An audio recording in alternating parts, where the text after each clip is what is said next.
Hello, games you loved. My name is Ben Cartledge from One Credit Classics on YouTube and on Twitter, and we're going to have a go at something pretty special today. It ain't a One Credit Classic, we're looking at a one life clear of Nintendo favourite Castlevania. Came out in 1986. Akumajo Dracula, and it was called in Japanese. Over to the North American NES 87, and then Europe in 88. And what I'm going to try and do, well, is not die. You see I've picked up a watch there. It doesn't really matter too much during the earlier levels, but later on, there's very specific weapons that you want to beat bosses. You see I just dropped it there to just freeze that little dog. Bless him. Jump over that one. The hearts that you see me collecting aren't for energy, they're for ammunition for my sub-weapon. As you can see there. Throws him. Leg it up the stairs.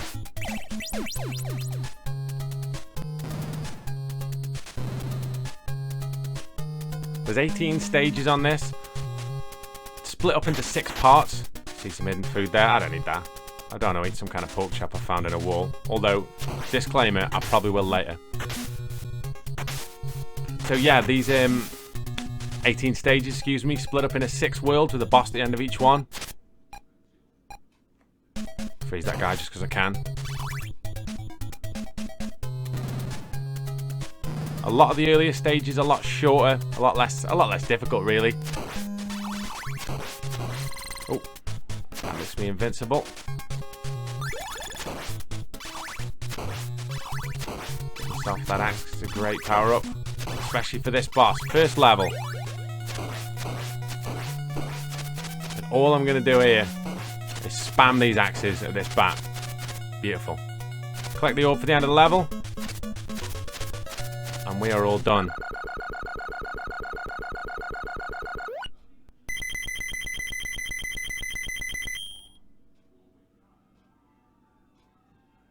Right, map screen comes up. Onwards.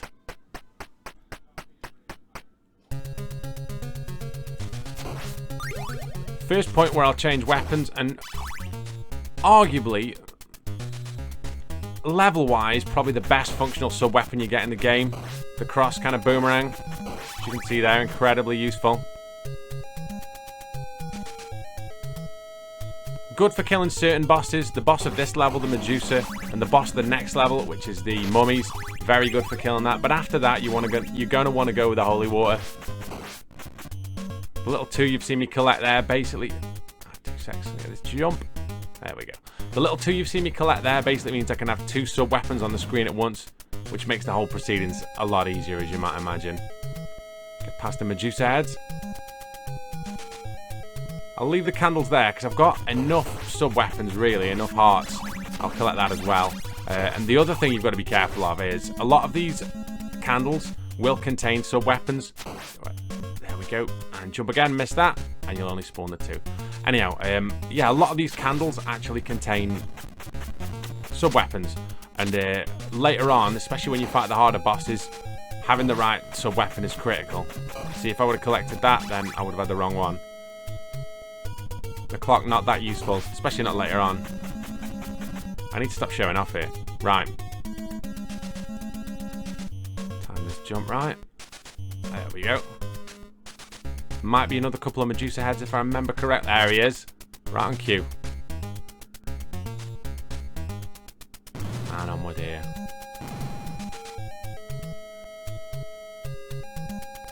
There's actually food in the back of that pillar, but I don't actually need it.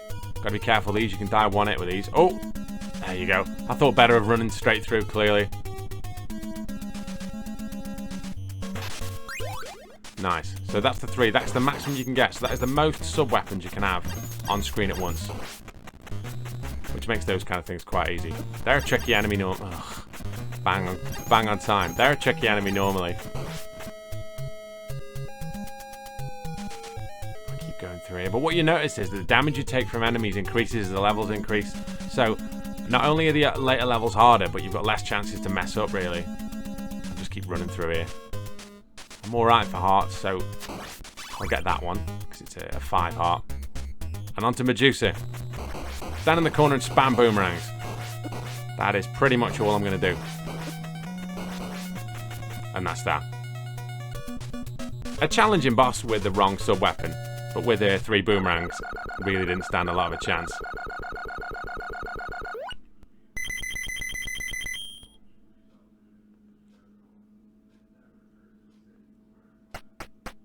The funny thing as well is you can see the bat there being Dracula on the map. You never actually catch him until right at the end. So literally, it keeps you going like, oh, I've got him, no, he's gone. It's part and parcel of being a bat, really. Dude can just get off. Through here. There you go. Come on, there we are. Just in time for the incredibly catchy bit of the music. Phenomenal soundtrack, this.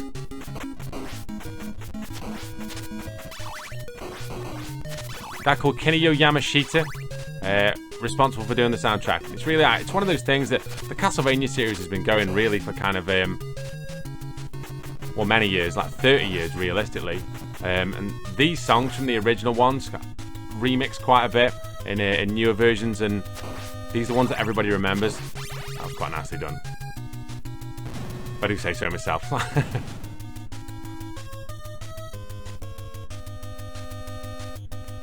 Boomerangs make everything a lot easier here.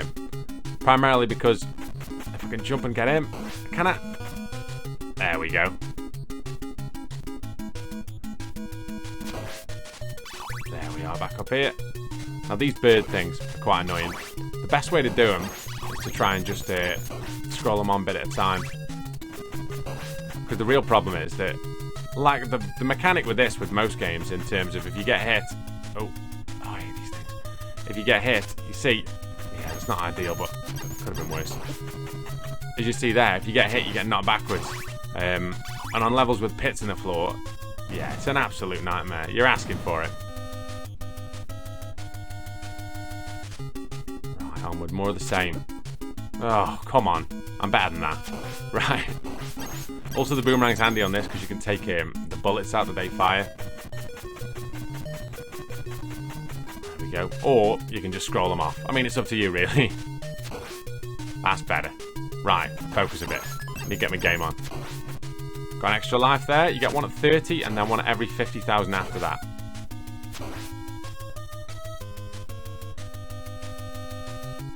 There's Dracula's castle in the background. Throw a couple of those. Beautiful. Right, now, what I might try and do is get some food, obviously, and I might try and kill these. If I throw the boomerang here, I've got to wait for it. Oh, this is getting risky. Hang on. This might get him here. If you watch, dead. Beautiful. How it works with the boomerang and why the boomerang's so sick for beating those two is quite simply because when the boomerang crosses over 2 enemies, it attacks one, then it attacks the other, and it keeps clipping backwards and forwards like that. So what you generally find is the fact that it'll do damage to one, then damage to another. On a normal character, things are generally dead within a couple of hits. But with a boss, what you'll find of the fact is when they're like that, they've got more health. Here we go, 100 foot. I'm all right. Let's just keep running. Right. So the reason I run when I start that clear is because you missed the first merman, you missed the second merman, and you also missed the third merman, and the first bat, and the fourth merman, and the fifth. Wow. Change weapons. What I need to do now is time this jump, and then duck. And then, oh, I don't need a bat. I meant that.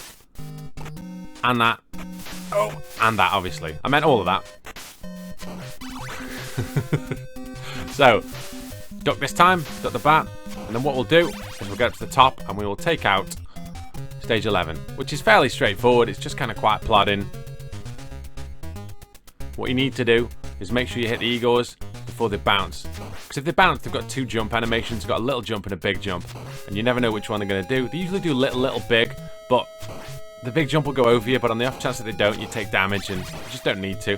The other thing you've got to be mindful of these is killing the Igors. They can actually drop the axe, the sub-weapon. Which these last 3 levels, last 3 bosses are so situationally dependent on having the right sub-weapon. With the wrong sub-weapon, all of these bosses are absolutely nails, whereas with the right sub-weapon, they are significantly easier, which you'll probably see. So what I'm going to do here is stand just before this candlestick, whip this thing till it dies, get the number 2 power up, food there if you need it, And then same again with this one. Bit of a tough one, this one. In between the two candlesticks, got a couple of bottles. Try and catch the head there. Can I get him? Yeah, got him. That'll give me the 3 power-up and a lot of hearts. Frankenstein and Eagle, the boss now. What I need to do is stand in the middle of this platform and alternate bottle, whip, bottle, whip. And you'll notice the music doesn't even start because it doesn't count the boss as started. And that's that. With the holy water, massively, massively doable. With anything else, really hard. Because what happens is, the Frankenstein moves backwards and forwards at random intervals. The Igor jumps around the screen wildly, and he also fires fireballs. So you've in essence got 3 different sets of things to kind of look out for. So yeah, bit of a nightmare, that one. Onwards. Tough level, this. Second to last group of stages. Start with these 2. And there should be another Igor down here. I should be able to... Oh. See, is he going to scroll? No, he's crossed up. Oh, I might struggle here. And I might... No, I'll be alright, I'll be alright. Oh, no, I forgot the Igor. Oh, come on. Right, I need to focus and sort this out here. As you can see now, 1 hit does 4 blocks of damage. I've got 16 blocks in my entire energy bar, so I can get it 4 times and die, basically. By most things on this level. So yeah, tougher than you think, really. Right, walking forward. Wait for... There we go. Oh, I meant that as well. And then what I'll do is drop him down there. You need to be mindful of collecting a few hearts, because very situated. This boss, another one. Sub-weapons key. So I'll try and collect a little bit. Get rid of him. Oh, there you see about the jumps. He did a big jump straight away. I'm going to need some food. I know there's some near here. There's 2 lots of food on this level. There's 1. Get this Eagle. Oh, here. And then there's 1 later on the level. And now we have a first brush with the armor axes. Very tough. But with the right sub-weapon once again. Throw the bottle back up. Same again. And then he'll die. And if you kill them with a sub-weapon, they nearly always turn into a 5-heart. So very handy. What you've got to be careful of here is 1, those axes go backwards and forwards. But 2, if you actually... To fire the holy water, what you need to do is you need to press up and attack. But if you press up on the stairs, you walk up the stairs. So what you need to do is make sure you hit jump first. Very easy to mess it up and for it to go the other way. Oh, come on. Ugh. Focus. Right. There's another armor axe down here. But what I should be able to do is leg it up these stairs, climb faster than he can retreat, and then he'll just back up into that. There we go. Invincibility potion. Briefly. And then we'll get onwards. There's one other bit of energy. Straight on top of the armor axe, hit him a bit. Perfect.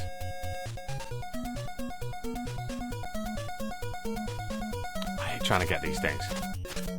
I think it's if... Yeah, that's it. So if you're already attacking and you press up where you're on the stairs, you'll do your special attack. You'll do your bottle attack. But it gets harder. Because, like, what you can do is just end up walking back up the stairs. Okay, so through here. Hit the fireballs. 2. Jump. There we go. Beautiful.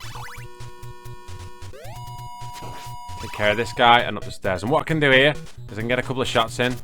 Up a little bit more. There you go. So I can hit him and he can't hit me. Sweet science of boxing. Just like Customato used to teach Mike Tyson. Right. Beautiful. Get some energy in the wall. Take me up to full, it should do. Now this bit has got quite a bad rep as kind of one of the toughest bits on it, but with the right weapon it's perfect. I walk forward, and when I throw one of those holy waters on an armor axe, it means that he can't hit me, because he's kind of frozen in the spot. So what I can do is just keep running, and the Medusa heads kind of fly into it. What I need to do here is scroll the boss on, and then quickly, there you go, get the holy water off. Because with the holy water, even the Grim Reaper himself is paralysed. As he is there with a fetching... I mean, he doesn't look very grim. I suppose he's got a black background. They couldn't have put him in black. You wouldn't have seen him. But I mean, really? I imagine he was in costume and they went, really? Do you know what I mean? A lilac shawl. Is that all you've got for me? Anyhow, details. Onwards to the single most unforgiving level in the entire game, if we're being honest. The March to Dracula's Castle. The bridge bit with the bats. Many a good run I've had end here, especially on this double jump. Oh, got it just. Need to clip this guy. Oh, he might come. Oh, no, I'm alright, I'm alright. Oh, that might be a problem. Oh, that's just sloppy. Right, come on, come on, come on. Yeah. Alright, taking 2 hits. Right. So you can take 4 hits before you die, basically, so we've got to kind of do this bit kind of spot on, really. Okay. So back up here. And wait for him to... There. Now. I need to get up the stairs. Quickly, quickly. Come on, come on, come on. And then trap him like that. Spot on. Right. Now, there's some hidden food in this wall. I've been hit, so I might as well get it. Because even if I get hit once, I'm still up a net of 2. Because they give you 6 and a hit is 4. Right. Come on, come on, come on, come on, come on. Okay, fine. Left-hand side. Nice. Okay. If he drops to the left-hand side, it's much easier to get through this unscathed. Run. Run, run, run. Turn round. Right. Oh. And onwards to Dracula's castle. Right. Castle Dracula. What I need to do is stock up on some hearts, really. Because I'm going to need kind of more than that, really. Be careful when you're coming down here, incidentally. Because what it's very, very, very easy to do is to fall down there. Because if you don't pull down as you go down, then it doesn't work. Missed the first one as well. That's a power-up. Just before we take this undead behemoth on. No, actually. Enough of this nonsense. Let's kill him. I was just about to say something else. Forget it. Right. Oh, come on. Right. So I need to execute here. Not like that. What I need to do is wait for the cape to open. When the cape opens, I jump and whip him in the head like that. Oh, not jump backwards. Right. Focus.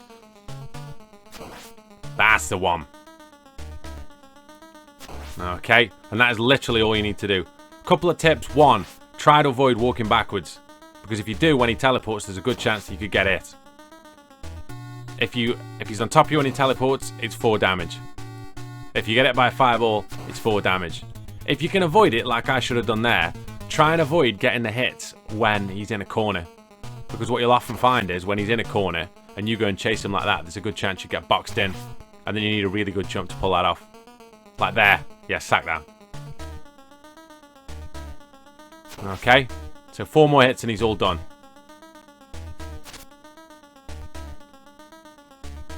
Okay. Oh, come on. Right, focus, focus.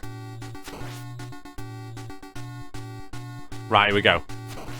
There you go. Right, he needs 2 more. Oh, come on. Right, that was super close. And that was... Right, here we go, here we go. Oh, no, no, teleport, teleport. I should be able to get... Yeah, I'm still invincible. Come on, come on, come on. Keep going, keep going, keep going. Can I get that? Yes. Oh, I didn't hit him, though. Right. Focus. This one. Bang. There goes the head. Form 2. So what I need to do is keep him locked in. If I can keep him locked in, he's done. With holy water and repeatedly whipping him in the face. So set fire to his feet and then whip him across the nose with a chain whip. It's a pretty brutal way to go, really, but still. Dude's undead. I've got a job to do. There we go. Sit down. And that's the bit where I usually say 1 credit is advertised and all that other jazz. But well, I'm not going to because it's 1 life. Even better. Quite the clear, that. Emotional roller coaster in places, but still, what are you going to do? And there we have it, ladies and gentlemen. The Dracula's castle crumbles into the morning dust. It remains for me to say I have been Ben Cartledge. And as Konami scroll all these nonsensical horror spoof names like Trans Fishers, Bram Stoker, and Christopher B across your screen, it remains for me to say thanks very much for checking this out. If you like this kind of stuff, get on the YouTube channel of 1 Credit Classics.